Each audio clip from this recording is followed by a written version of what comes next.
Dr. Wise, the channel for true story lover.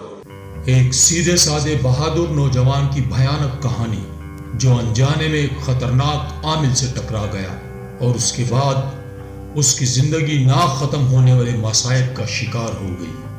روحا گھر کے اندر داخل ہوئی تو ایک خوف اس کی رگوں میں سرایت کر گیا۔ وہ اس گھر میں داخل ہونے سے پہلے بہت بہادر تھی، لیکن اس گھر میں کچھ ایسا تاثر تھا کہ اسے اپنے اندر ایک عجیب سی دہشت محسوس ہو رہی تھی۔ روحا جوں جوں آگے بڑھ رہی تھی اس کا یہ خوف بڑھتا جا رہا تھا۔ وہ اس ویران اور سنسان گھر میں بالکل اکیلی تھی۔ وہ اپنی سوچ کی مضبوط بے ساکھیوں سے چل کر اس ویران گھر میں آ تو گئی تھی، لیکن اس گھر میں داخل ہوتے ہی اسے اپنا آپ بہت کمزور محسوس ہونے لگا۔ وہ سہمے انداز سے اس گھر کے کمروں کی طرف بڑھ رہی تھی۔ اسے ایک عجیب سا احساس ہو رہا تھا جس سے اس کے پورے وجود میں کپاہٹ پیدا ہو رہی تھی۔ اس کا دل تیزی سے دھڑک رہا تھا۔ اسے یوں محسوس ہو رہا تھا جیسے ہر قدم پر کوئی اس کے ساتھ ساتھ چل رہا ہے۔ وہ خوف سے پیچھے مڑ کر دیکھتی تو پیچھے کوئی نہ ہوتا، لیکن اسے محسوس ہو رہا تھا کہ کوئی غیبی چیز اس کے ساتھ ساتھ ہے۔ وہ اسی طرح سہمے انداز سے چلتی ہوئی اس کمرے میں داخل ہو گئی جہاں اس نے اور اویس نے سمسام کے گھر والوں کی تصویریں دیکھی تھی۔ روحا اپنے ہر خوف کو نظر انداز کرتے ہوئے آگے بڑھ رہی تھی۔ روحا اس دیوار کے قریب گئی جہاں مختلف تصویریں چسپاں تھیں۔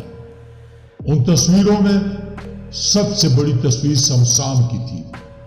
روحا دیوار پر لگی ہوئی ایک تصویر کو دیکھ رہی تھی جو ہنا، نروز اور بلقیس کی تھی۔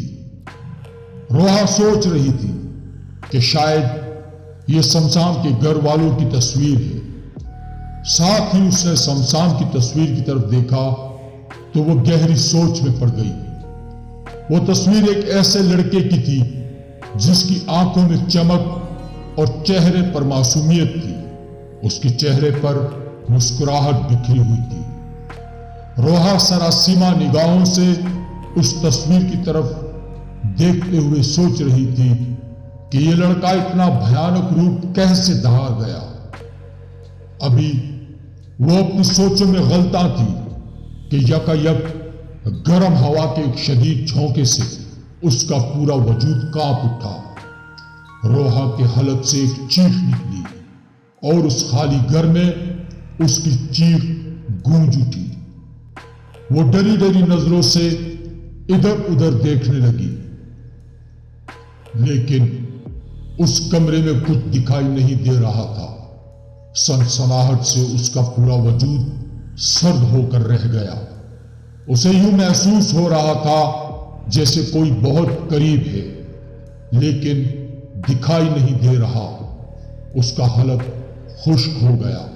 اس کے دل کو گھبراہٹ محسوس ہو رہی تھی۔ روحا پانی کے لیے ترس رہی تھی، لیکن خالی گھر میں پانی کی توقع نہیں کی جا سکتی تھی۔ وہ سہمی ہوئی آنکھوں سے ارد گرد دیکھ رہی تھی کہ کہیں اسے پانی نظر آ جائے کہ ایک دم اسے ڈریسنگ ٹیبل کے پاس پانی سے بھرا ہوا جگ اور گلاس نظر آیا۔ روحا نے پانی دیکھا تو اس نے یہ بھی نہ سوچا کہ نہ جانے کب سے یہ جگ یہاں پڑا ہے۔ وہ تیزی سے جگ کی طرف بڑھی اور کانپتے ہاتھوں سے پانی گلاس میں ڈالنے لگی۔ اس نے پانی سے بھرے گلاس کو تیزی سے منہ سے لگا لیا اور ایک ہی سانس میں سارا پانی پی گئی۔ اس نے پانی پی کر گلاس ڈریسنگ ٹیبل پر رکھا ہی تھا کہ ایک دم وہ گلاس اور جگ اپنی جگہ سے غائب ہو گئے۔ روحا الٹے قدموں سے چلتے ہوئے اس ڈریسنگ ٹیبل سے پیچھے ہٹ گئی۔ ابھی وہ خوف کے احساسات سے سہمی ہوئی تھی کہ ایک دم اس کی آنکھیں پھٹی کی پھٹی رہ گئی۔ اس کی آنکھوں کے سامنے کمرے کے درمیان میں فرش پر ایک آگ سی بھڑک اٹھی۔ وہ آگ کیا بھڑکی کہ پورے کمرے کی فضا میں دہشت سرایت کر گئی۔ روحا کے حلق سے گھٹی گھٹی آوازیں ابھرنے لگی۔ وہ آگ صرف آگ نہیں تھی، کسی خوفناک مخلوق کی موجودگی کی علامت تھی، جس کی حرارت کچھ دیر پہلے روحا کو چونکا چکی تھی۔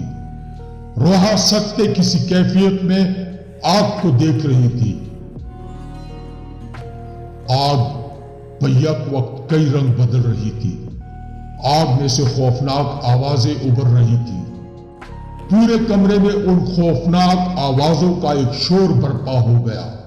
یوں محسوس ہو رہا تھا جیسے بہت سی شیطانی اور آسیبی مخلوقات نے اس کمرے پر حملہ کر دیا ہے۔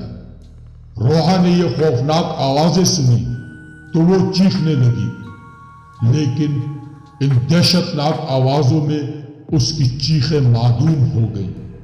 روحا چیختی چلاتی نڈھال سی ہو کر اپنے بازوؤں کو سکیڑتے ہوئے کمرے کے کونے میں جا دبکی۔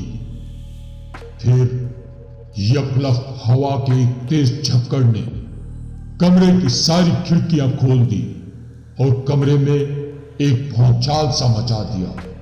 وہ خوفناک آگ ہوا کے اس تیز دباؤ سے اس طرح ادھر ادھر پھیلنے لگی جیسے وہ کمرے کی ہر چیز کو اپنی لپیٹ میں لے لے گی۔ دہشت سے روحا کے سوچنے کی صلاحیت معدوم ہو گئی۔ وہ بجائے بھاگنے کے اس کمرے کے ایک کونے میں گٹھڑی کی طرح اکٹھی ہو کر بیٹھ گئی اور اپنے دونوں ہاتھوں کو اپنے کانوں پر رکھ کر چیخنے لگی۔ چند ساعتوں کے بعد وہ خوفناک آگ غائب ہو گئی۔ اس کے ساتھ دہشت ناک آوازوں کا شور بھی ختم ہو گیا اور کمرے میں ایک سکوت چھا گیا۔ روحا اپنی پھٹی پھٹی آنکھوں سے ارد گرد دیکھنے لگی۔ خوفناک منظر اس کی آنکھوں سے غائب ہو چکا تھا، لیکن اس کا ذہن کمرے میں کسی کی موجودگی کو محسوس کر رہا تھا۔ صبح کے 10-11 بجے ہوئے تھے۔ آسمان پر سیاہ بادل تہ در تہ اس طرح چھائے ہوئے تھے کہ صبح کی چلچلاتی دھوپ شام کی سی دھیمی دھیمی روشنی میں تبدیل ہو گئی تھی۔ تھوڑی ہی دیر میں بادل ایک خوفناک آواز کے ساتھ گرجنے لگے اور پھر ان کی گرج کے ساتھ ساتھ روح کو ہلا دینے والی آسمانی بجلی بھی شامل ہو گئی، جس نے پوری فضا کو ہولناک بنا دیا۔ روحا پہلے ہی ہر قدم دل کو تھام تھام کے رکھ رہی تھی۔ اس خوفناک موسم نے اس کی دہشت کو مزید بڑھا دیا۔ روحا کو یوں محسوس ہو رہا تھا جیسے اس کے ہر قدم پر کوئی اس کے ساتھ ہے۔